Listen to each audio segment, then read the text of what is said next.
Buenas noches, bienvenidos una vez más a este su espacio de estudio bíblico de nuestra Iglesia de Restauración Sendero de Fe. Esta que les habla es la pastora Vivian Borrero. Y antes de comenzar queremos invitar a la presencia del Espíritu Santo en medio nuestro. Así que vamos al cielo. Padre, en el nombre poderoso de Jesús, Espíritu Santo, invocamos tu presencia, Señor. Sé con nosotros, dirígenos, muéstranos, revélanos tu palabra, la profundidad del conocimiento de tu palabra, Señor. Gracias, Señor. Gracias, Señor, por lo que hemos de aprender hoy juntos de ti. En el nombre poderoso de Jesús hemos orado y damos gracias. Amén, amén y amén. Muy bien, y hemos estado en una serie de estudios conociendo al Maestro, conociendo a Jesús, conociendo sus características, entendiendo cómo operaba el Señor y cuáles eran sus características, sus procesos, su día a día. Y hoy me corresponde un tema súper interesante, que es Jesús como adorador. Jesús como adorador. Y digo que es muy interesante porque ¿cómo puede adorar aquel a quien se le es dada la adoración? Porque Jesús adoraba. ¿Hablan los evangelios respecto a que Jesús adorara? Y hay 3 puntos importantes. Jesús adoraba, pero tal vez no es lo que nosotros entenderíamos. Él adoraba por 3 principios fundamentales. Número 1, porque él conocía su identidad. Número 2, porque conocía su relación con el Padre. Y número 3, porque él modelaba para nosotros los coherederos del reino. Y si vamos a Mateo 22, 41, 45, vemos que él en realidad conocía su identidad. Dice, ¿de quién es hijo el Mesías? Entonces, rodeado por los fariseos, Jesús les hizo una pregunta. ¿Qué piensan del Mesías? ¿De quién es hijo? Y ellos contestaron, ¿es hijo de David? Jesús le respondió, entonces, ¿por qué David, mientras hablaba bajo la inspiración del Espíritu, llama al Mesías mi Señor? Pues David dijo, el Señor le dijo a mi Señor, siéntate en el lugar de honor a mi derecha hasta que humille a tus enemigos y los ponga por debajo de tus pies. Si David llamó al Mesías mi Señor, ¿cómo es posible que el Mesías sea su hijo? Y nadie pudo responderle, y a partir de entonces ninguno se atrevió a hacerle más preguntas. ¿Por qué él trae este pasaje?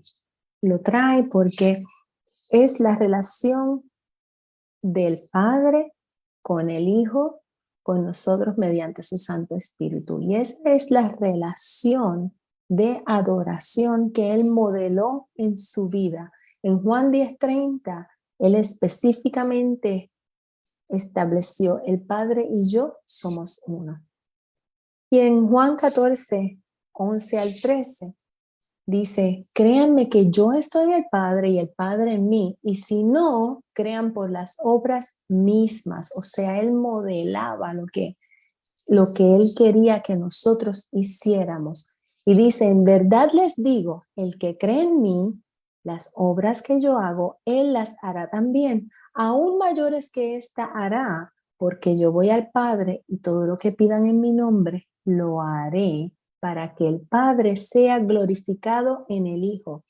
Fíjense que Jesús, en esos 3 elementos de conocer su identidad, de conocer su relación y de modelar su relación e identidad y naturaleza divina para nosotros, entiende que todo lo que él hacía glorificaba al Padre. Y así lo establece una y otra vez en cada uno de los registros que están en los evangelios. Él fue un testimonio vivo de obras milagrosas. Él estableció y dijo, bajo la dirección de mi Padre he realizado muchas buenas acciones. ¿por cuál de todas ellas me van a apedrear? Esto fue en Juan 10, 32 y 37 al 38, y les decía, no me crean a menos que lleve a cabo las obras de mi Padre, pero si hago su trabajo, entonces crean en las obras milagrosas que he hecho, aunque no me crean a mí. Entonces sabrán y entenderán que el Padre está en mí y yo estoy en el Padre. O sea que Jesús en todo momento modeló su relación y su conocimiento absoluto de su identidad. ¿Quién era Él? Ser adorador, Jesús como adorador. Tenemos nosotros que analizar y entender las definiciones. Y Jesús conocía muy bien la palabra y conocía que el Salmo 100 dice, entrad por sus puertas con acción de gracias, por sus atrios con alabanzas. O sea que Jesús conocía y vivía la acción de gracias en todo lo que él hacía. Si no, vayamos a sus milagros. Y cuando hizo los milagros de multiplicación, siempre Jesús primero daba gracias. Y en dar gracias, él estaba modelando su relación con el Padre. Y la alabanza que habla en ese Salmo 100, que es nuestra respuesta a los atributos de Dios, cómo es Dios, quién es Él, Jesús conocía muy bien la palabra. En el Salmo 96, 9 está lo que es definición de adoración. Dice, adoren al Señor en todo su santo esplendor, que toda la tierra tiemble delante de Él. Si nosotros lo vemos a la luz de este versículo, entendemos que la adoración es nuestra respuesta a la presencia de Dios. Entonces Jesús en todo momento estaba demostrando y modelando esa respuesta. ¿Cómo la modelaba? La modelaba en amor, la modelaba en ejecutar milagros y prodigios, en obras, en testimonios de la grandeza del Padre y de la grandeza de su amor. Y cuando en el Antiguo Testamento, en los Salmos específicamente, habla de adorar al Señor, utiliza la palabra hebrea, shahá. Y shahá tiene que ver con reverencia y con homenaje. Entonces, si adoración en la definición que Jesús entendía del libro de los Salmos tenía que ver con reverencia, tenía que ver con homenaje, no podía ser algo de un solo momento, de un momento específico, tenía que ser algo de relación, tenía que ser algo de que su vida mostrara esa relación, esa identidad, ese conocimiento de quién es el Padre en él. Y así fue. Por tanto, Jesús ilustró una vida de adoración total. Jesús no era músico, o al menos no establece la Biblia que utilizaran ningún instrumento. Pero su vida sí reconocía la presencia del Padre en todo momento, glorificaba al Padre en todo momento. Y ya leímos en el versículo que glorificaba al Padre. Entonces, ¿cuáles son las características de la vida de adoración de Jesús? Número 1, la hemos hablado, identidad. Fíjense que la Biblia establece en Lucas 2, versos 41 al 52, que cada año los padres de Jesús iban a Jerusalén para el festival de la Pascua. Y cuando Jesús tenía 12 años, asistieron al festival como siempre. Una vez que terminó la celebración, emprendieron su regreso a Nazaret, pero Jesús se quedó en Jerusalén. Y al principio sus padres no se dieron cuenta porque creyeron que estaban entre los otros viajeros.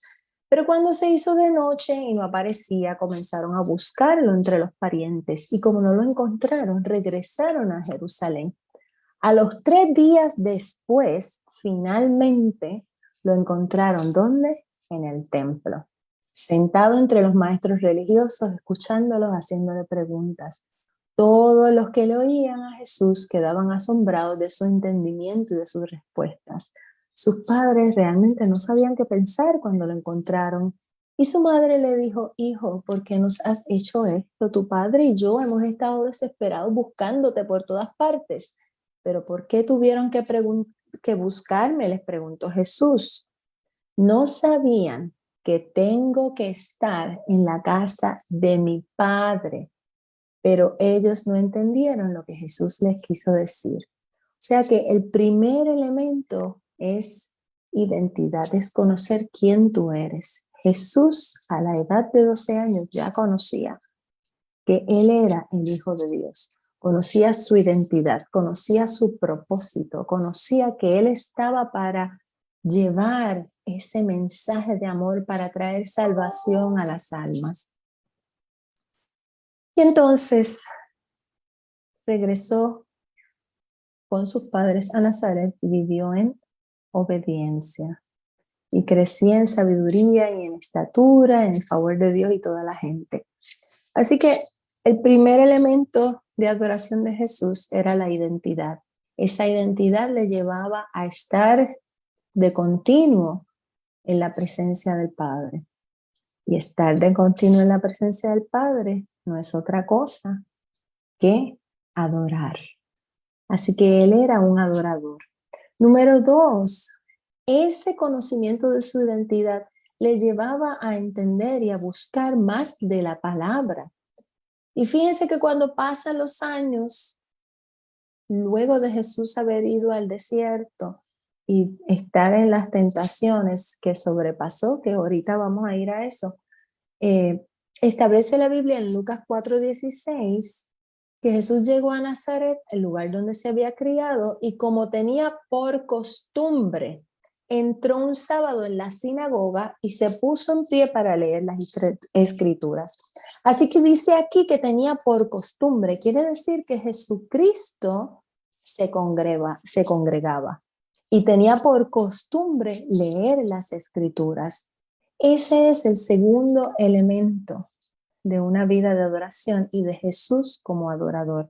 Él modeló el buscar la palabra, él modeló leer las escrituras, él modeló congregarse e ir a la sinagoga. Ese sería el segundo elemento, que es palabra. El tercer elemento o característica de la vida de adoración de Jesús es el reconocimiento del sacrificio de vida y cantos.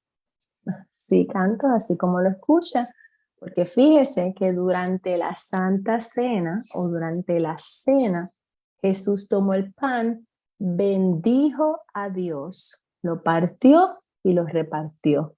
Y todos conocemos lo que es la Santa Cena, donde se establece que el pan es el cuerpo de Jesús, que el vino pasa a ser su sangre, la sangre de la alianza, que en ese momento iba a ser derramada en favor de todos. Así que Jesucristo bendijo a Dios y estableció la Santa Cena como un recordatorio de el sacrificio por nosotros, que fue un sacrificio por amor.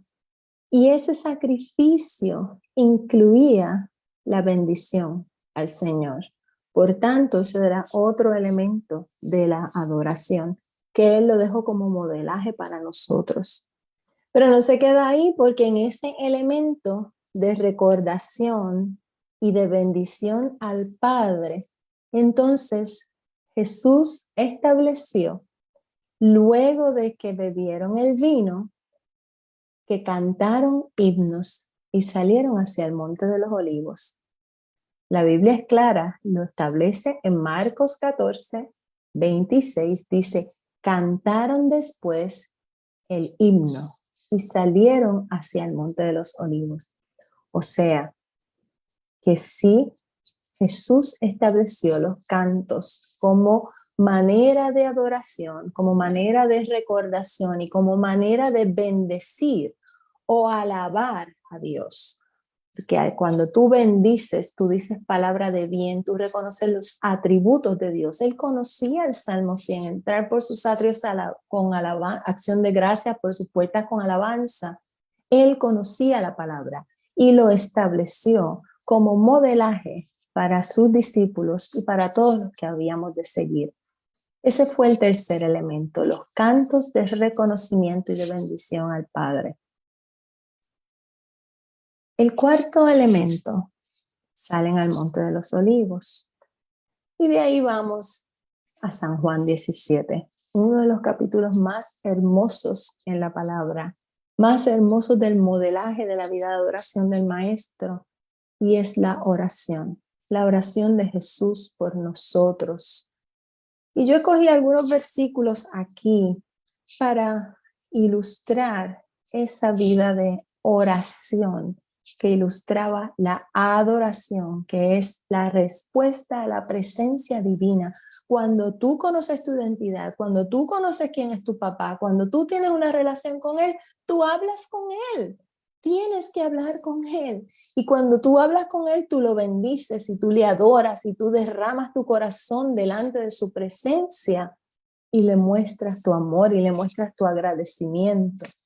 Entonces Jesús estableció la vida eterna consiste, escuchen esto, en que te reconozcan a ti como único Dios verdadero y a Jesucristo como tu enviado. Lo voy a repetir. La vida eterna consiste en que te reconozcan a ti como único Dios verdadero y a Jesucristo como tu enviado. En otras palabras, si hemos reconocido que Él es el único Dios, que amaremos al Señor nuestro Dios sobre todas las cosas, con toda nuestra mente, con toda nuestra alma, con todo nuestro corazón, con todo nuestro ser, en la otra dimensión del amor de Dios. Si nosotros lo reconocemos que Jesucristo es Hijo de Dios, reconocemos, entonces estamos viviendo en la vida eterna desde ya, desde aquí y desde ahora. Estamos viviendo en lo que Jesucristo nos modeló, que era una vida de adoración. La vida que reconoce la presencia de Dios en todo momento, en cada espacio, en cada pensamiento, en cada oportunidad. Y seguía diciendo Jesús en su oración, yo he manifestado tu gloria aquí, en este mundo, llevando a cabo la obra que me encomendaste.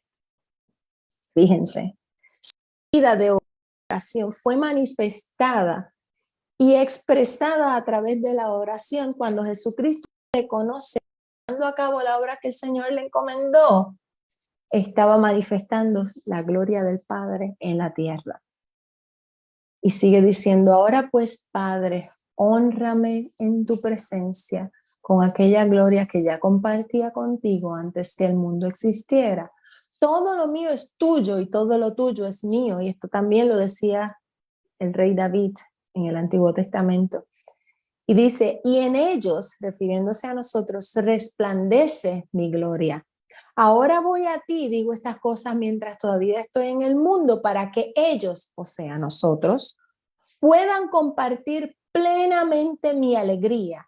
Haz que se consagren a ti por medio de la verdad. Tu mensaje o tu palabra es la verdad. ¿Y quién es la palabra? Jesucristo. En el principio, dice en Juan 1, era el verbo y el verbo era Dios y el verbo era con Dios. O sea, esta presencia y esta gloria a la que Jesús se está refiriendo fue manifestada en la tierra, en lo físico, en lo natural, de lo sobrenatural del Padre, de lo sobrenatural de la vida antes que el mundo existiera. Fue manifestado a través de Jesucristo en lo natural. Y dice, haz que se consagren a ti por medio de la verdad. Yo soy el camino, la verdad y la vida. Y nadie viene a mí, sino a ti, sino por mí. Voy a seguir porque hoy, más adelante, vamos a amarrar estas partes. Así que ya tenemos la oración como el cuarto elemento. Mencionamos, número 1, la identidad, número 2, la palabra, número 3, el reconocimiento de su sacrificio mediante cantos para bendecir al Padre, y número 4, la oración. Número 5, la unidad. Jesucristo sigue orando en San Juan 17 y habla de Yahad, que es la armonía. Dice, como tú vives en mí, yo vivo en ellos, para que alcancen la unión perfecta. Y así el mundo reconozca que tú me has enviado y que los amas a ellos como me amas a mí. Es mi deseo, Padre, que todos estos que me has confiado estén conmigo, contemplen mi gloria, la que me diste porque me amaste antes que el mundo existiese. Así que esa quinta característica del amor de Dios o de la vida de adoración de Jesús es la unidad. Y en la unidad se manifiesta el amor. Continúa diciéndoles, he dado a conocer quién eres y continuaré dándoselo a conocer para que el amor que tú me tienes se manifieste en ellos y yo mismo viva en ellos. Wow. El Padre y yo uno somos. Ellos uno en mí, como yo contigo soy uno. Por medio del amor. ¿Cuál amor? El que le llevó al sacrificio. El que llevó al séptimo elemento de la vida de adoración de Jesús. La obediencia. La obediencia. Jesús como adorador demostró que en la obediencia se cumplió el propósito de Dios con el mundo, la reconciliación con el Padre. Y dice en Lucas 22, 42 al 46, Padre, si quieres, líbrame de esta copa de amargura, pero no se haga mi voluntad, sino la tuya. ¿Vieron? No se haga mi voluntad, sino la tuya. Quiere decir que Él se quitó Él para poner al Padre. Él puso por encima de su necesidad humana, porque Él estaba en este mundo físico, con un cuerpo físico. Pero cuando tú tienes una vida de adoración que reconoce la presencia de Dios en todo momento, puedes entonces adorar mediante la obediencia. Eso fue lo que Jesús modeló. Él cuando estaba allí orando, cuando botó sudor al suelo en forma de grandes gotas de sangre, después de orar, se levantó, se acercó a sus discípulos y los encontró durmiendo y le dijo, oren para que puedan resistir la prueba. O sea, Jesucristo reconocía que mediante la oración hacía disponible o echaba mano a la obediencia, que era parte del reflejo de su vida de adoración, para poder cumplir el propósito para el cual fue enviado, para demostrar el gran amor de Dios, porque de tal manera amó Dios al mundo, que dio a su único Hijo Jesús, para que todo aquel que crea en Él no se pierda, mas tenga vida eterna. Y ya vimos que la vida eterna se manifiesta aquí y ahora mediante el conocimiento de la verdad y el reconocimiento de Jesús mediante una vida de adoración. Así que ese séptimo elemento del modelaje de una vida de adoración de Jesús como adorador fue la obediencia. La obediencia por la que Él ilustró su adoración, la obediencia por la que Él ilustró el gran amor de Dios, amor perfecto por nosotros, que llevó al sacrificio. Y si vamos nosotros a Mateo 4, versos 8 al 11, vemos que el enemigo, Satanás, lo llevó a un monte muy alto, mostrándole todas las naciones y su esplendor. Y le dijo, yo te daré todo esto si te arrodillas ante mí y me adoras. Pero Jesús le replicó, vete de aquí, Satanás. En otras versiones dice, apártate de mí, Satanás. Pues dicen las Escrituras, al Señor tu Dios adorarás y solo a Él darás culto. Y el diablo se apartó entonces de Jesús y llegaron los ángeles para servirle. Esta es una definición hermosa de lo que es la vida de adoración. Fíjense que Jesucristo sabía quién era. Jesucristo conocía la Escritura. Por tanto, pudo resistir esa tercera tentación. Por tanto, pudo hablarle con autoridad a Satanás.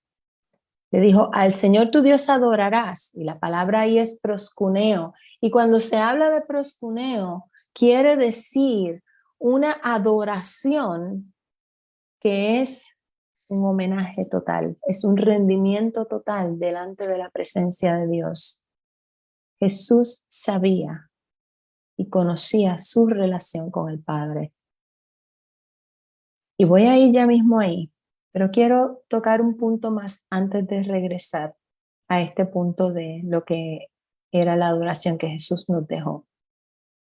Y es el punto de las ofrendas. Jesucristo modeló una vida de adoración mediante su instrucción para ofrendar de todo corazón. Y esto se ve en el evento de la viuda en Lucas 21, 3 al 4, cuando dijo, les aseguro que esta viuda pobre ha echado más que todos los demás, porque todos los otros echaron como ofrenda lo que les sobraba, mientras que ella, dentro de su necesidad, ha echado todo lo que tenía para vivir. O sea, que esta es la ofrenda de entrega total. Jesucristo se dio a sí mismo por amor. En Efesios 5:2 dice, vivan una vida llena de amor siguiendo el ejemplo de Cristo. Él nos amó y se ofreció a sí mismo como sacrificio por nosotros, como aroma agradable a Dios. Wow.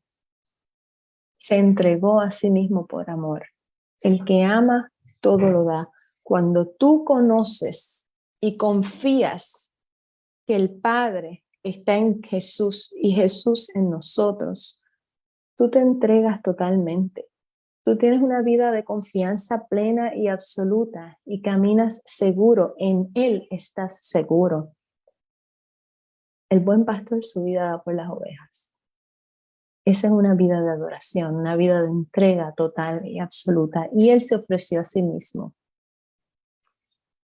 Y fíjense que teniendo una vida de adoración, teniendo una vida de presencia divina, una vida donde Él reconocía al Padre, Él reconocía su identidad y su relación, y Él modelaba esa presencia, tomó el tiempo y la oportunidad de explicarnos y dejarnos claramente lo que es un adorador.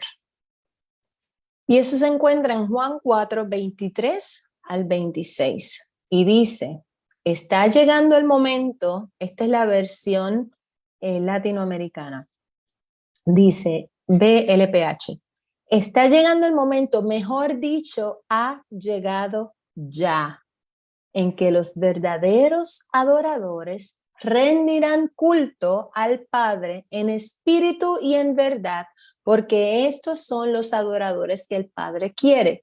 Dios es espíritu y quienes le rinden culto deben hacerlo en espíritu y en verdad. Y él está hablando aquí con la mujer samaritana y le dice a la mujer, yo sé que el Mesías está por llegar, es decir, el Cristo. Cuando venga nos lo enseñará todo. Jesús entonces le manifiesta a la mujer, el Mesías soy yo, el mismo que está hablando contigo. Quiere decir que él conocía su identidad desde una edad corta, a los 12 años, cuando lo encontraron sus padres en el templo luego de 3 días. Él estaba dando palabra. Él conocía que en los negocios de su padre le convenía estar. Y así continuó su vida, ilustrando una vida de adoración, una vida de relación directa con el Padre y modelando a otros lo que debían de hacer. Entonces recordamos lo que le estaba diciendo, que cuando Jesús fue tentado en el desierto por Satanás, que la tercera tentación era relacionada a la adoración. Él le dijo, al Señor tu Dios adorarás y solo a Él servirás. Jesús es adorado como Dios porque su naturaleza es la naturaleza divina. Él y el Padre uno son. Y la naturaleza de Jesús se describe mejor en esas palabras que acabamos de hablar, que Jesús le refirió a la mujer samaritana. Los verdaderos adoradores adorarán proskuneo al Padre en espíritu y en verdad, en neumati kai aletheia. Neumati kai aletheia quiere decir, neumati, el espíritu de Dios. Frecuentemente se traduce en letra minúscula como si fuese el espíritu del hombre, pero fíjense que dice en espíritu y en verdad. Él está hablando que mediante el Espíritu Santo, nosotros, con el conocimiento del sacrificio del Hijo, que es la verdad, Él es la verdad y la vida, y nadie viene al Padre sino por Él, entonces podremos adorar. Espíritu y verdad. Podemos decir el espíritu de verdad. ¿Qué mayor ilustración hay de adoración que conocer la Santa Trinidad? Que conocer que Jesucristo vino y se manifestó físicamente para modelarnos una vida de adoración, para restaurar nuestra relación con el Padre por medio de su sacrificio. Él estableció el puente de nuevo. Él volvió a abrir ese espacio de adoración y nos llevó de regreso al paraíso, a esa relación donde Adán caminaba con Dios día a día, constantemente, sin ningún intermediario. Pero entonces Jesús vino a restaurar esa relación que había sido rota y nos dejó al Espíritu Santo para que mediante el Espíritu Santo, su poder que obra en nosotros, que se magnifica en nuestra debilidad, nos enseñe todas las cosas, para que su unción nos capacite, para que hagamos cosas mayores que Él, para que podamos seguir el modelaje que Él nos dejó. Y en esa vida continua, con esas características de oración, con esa característica de obediencia, con esas características de reconocimiento de su sacrificio, con las características del estudio de su palabra, podamos nosotros llegar de regreso al Padre. Mediante el Espíritu y la verdad, regresamos al Padre. Regresamos a la relación y al diseño original en una vida de adoración. Jesucristo es el Señor. Dijo el Señor a mi Señor, contaba el rey David, porque nosotros fuimos hechos para adorarle. Si hay alguien que esté viéndome, que necesite oración, que quiera conocer a Jesús y reconocerlo como su Salvador, para comenzar esa vida de adoración, esa vida de modelaje, esa vida de total y absoluta confianza en la que no hay temor porque sabemos que ya Él pagó el precio, nos pueden escribir. Escríbanos, llámenos, justo después está el culto de oración. Estamos prestos, dispuestos y disponibles para orar por ti, así como Jesús lo hizo. Porque Él está buscando verdaderos adoradores que adoren al Padre en espíritu y en verdad. Dios les bendice.